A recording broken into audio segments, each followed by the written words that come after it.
حرات میں حضور علیہ السلام کی اولاد سے ایک شہزادی بیوہ ہو جاتی ہے تو وہ اپنے بچوں کو لے کر کے سمرقند میں آتی ہے اور پوچھتی ہے کہ یہاں کوئی شخص ہو جو مجبور لوگ مفلوق الحال لوگوں کی مدد کرتا ہو۔ تو لوگوں نے بتایا کہ یہاں دو بڑے سخی لوگ ہیں، ایک مسلمان ہے اور ایک مجوسی ہے۔ تو اس نے کہا مجھے تو مسلمان کے پاس ہی جانا چاہیے، اور گئی اور کہا کہ میں مفلوق الحال ہوں، میرا خاندان رسول صلی اللہ علیہ وآلہ وسلم سے تعلق ہے، غریب الدیار ہوں، شوہر کا سر سے سایہ اٹھ گیا ہے، یہ بچے ہیں، تو آپ اگر میری مدد کر دیں تو میری سفید پوشی کا بھرم باقی رہے۔ تو اس نے کہا کہ بہت سارے لوگ آتے ہیں اور اس طرح کی باتیں کرتے ہیں، تم بتا سکتی ہو کہ تمہارے پاس کیا ثبوت ہے خاندان رسول سے ہونے کا؟ تو اس نے کہا میں مفلوق الحال ہوں، بچوں کو لے کر کے ہرات سے یہاں پہنچی ہوں، تو میں شجرہ تو ساتھ نہیں لیے پھر رہی، بس میری بات پہ اعتبار کر لیا جائے۔ اس نے کہا کہ میں تیری بات پہ اعتبار نہیں کر سکتا۔ خیر وہ وہاں سے اٹھی اور اس مجوسی کے پاس چلی گئی اور اس کو جا کے بتایا کہ مفلوق الحال ہوں، یہ میرے چھوٹے یتیم بچے ہیں، میں رسول کریم صلی اللہ علیہ وآلہ وسلم کی اولاد سے ہوں، تو آپ اگر میری مدد کر دیں۔ تو اس نے انتظام کر دیا ایک چھوٹے سے گھر کا، اور جو ضروریات کی چیزیں تھیں وہ باہم پہنچا دیں۔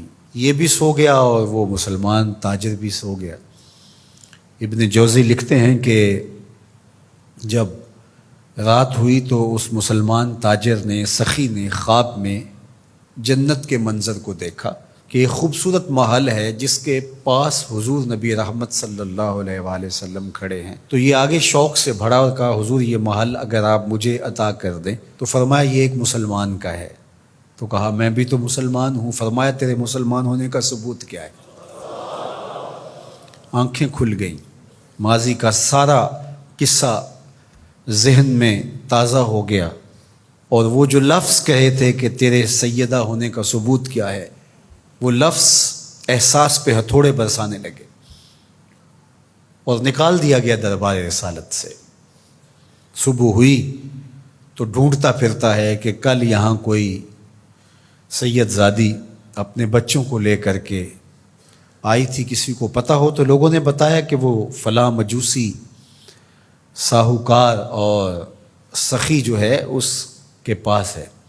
تو وہ گیا اور دروازہ کھٹکھٹایا اور قدرے غسیلے انداز میں کہنے لگا کہ ہمارے نبی کی بیٹی ہے اور آپ کو حق نہیں پہنچتا ہے، ان کی خدمت ہمارا ہی حق ہے، بلکہ کہا 300 دینار لے لو اور جلدی کرو ہمارے سپرد کر دو۔ تو اس نے مسکرا کے دیکھا، کہا کہ میں نے تو انڈٹھا سودا کیا تھا، اب تو منظر دیکھ چکا ہوں، جہاں رات آپ کو دھکے دے کر نکالا گیا وہاں مجھے وعدہ دیا گیا کہ تو نے میری بیٹی کی خدمت کی ہے، تجھے اور تیری نسل کو جنت کی ضمانت دی جاتی ہے، اور میں تو حضور کے ہاتھ پہ کلمہ پڑھ کے اسلام قبول کر چکا ہوں۔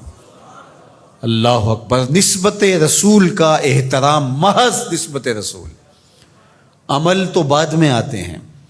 اللہ اکبر۔ تو فرمایا کہ احبو لأہل بیتی لحبی، میرے اہل بیت سے محبت میری وجہ سے کرو۔ اللہ اکبر۔ امت کو سمجھنا چاہیے کہ اہل بیت رسول کا معاملہ کتنا حساس اور کتنا نازک ہے، اور آقا کریم نے کس قدر اس کو اہمیت کے ساتھ حجۃ الوداع کے موقع پر ارشاد فرمایا۔ اور دوسرا، حضور علیہ السلام نے مقام خم پر باقاعدہ خطاب کرتے ہوئے ارشاد فرمایا، یہ مکہ اور مدینہ کے درمیان ایک جگہ ہے، الا ایھا الناس، اے لوگو، انما انا بشر یوشک ان یاتی رسول ربی فاجیب، فرمایا کہ میں بشر ہوں، موت کا فرشتہ پیغام لے کر میرے پاس بھی آئے گا اور میں رب کے بلاوے پر حاضر ہو جاؤں گا۔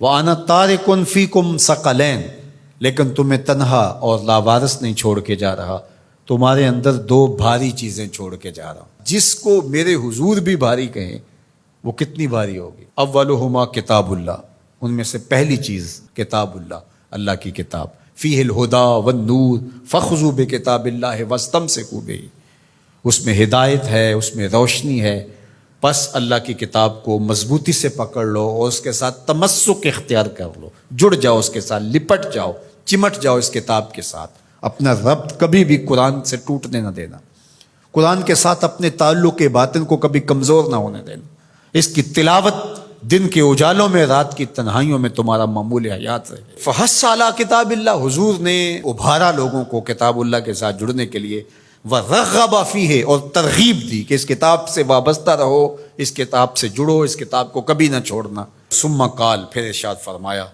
وَأَهْلُ بَيْتِي، اور میرے اہل بیت، اذکرکم اللہ فی اہل بیتی، اذکرکم اللہ فی اہل بیتی، اذکرکم اللہ فی اہل بیتی، 3 مرتبہ فرمایا، میں تمہیں اپنے اہل بیت کے بارے میں اللہ سے ڈراتا ہوں، تذکیر کرتا ہوں، نصیحت کرتا ہوں کہ میرے اہل بیت کے معاملے میں کوتاہی نہ کرنا۔ 1 بار نہیں کہا، 2 بار نہیں کہا، 3 بار فرمایا۔ نگاہ نبوت کچھ دیکھ رہی تھی کہ لوگ کربلا کے اندر شہزادگان رسول کو شہید کرنے کے درپے ہوں گے، اور اہل بیت نبوت کی عظمتیں لوگوں کو ہضم نہیں ہو پائیں گی۔ تو حضور نے 1 بار نہیں، 2 بار نہیں، 3 بار فرمایا کہ میرے اہل بیت کے معاملے کے اندر ان کی حساسیت اتنی ہے کہ کوتاہی کا ارتکاب نہ کرنا۔ اہل بیت نبوت کا معاملہ بہت حساس ہے، بہت ہی حساس ہے۔ یزید پلیت نے اہل بیت کے ساتھ ٹکر لے کے اپنی عاقبت بھی برباد کر لی، اور اپنی دنیا بھی برباد کر لی، اور اپنی نسلوں کو بھی بدبودار بنا لیا اس نے۔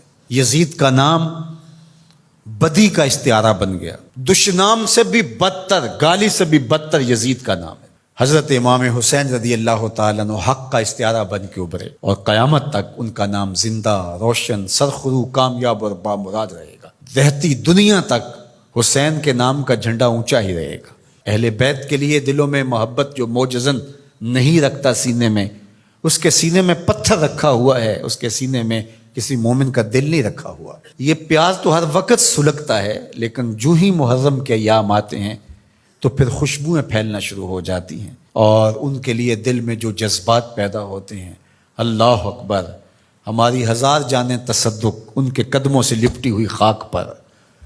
دین کے جھنڈے کو جس طرح انہوں نے اونچا رکھا، سرخرو اور سر بلند کیا، قیامت تک یہ امت خراج پیش کرتی رہے گی، اور محبتوں کے نذرانے ان کی چوکھٹ پہ پیش کرتی رہے گی۔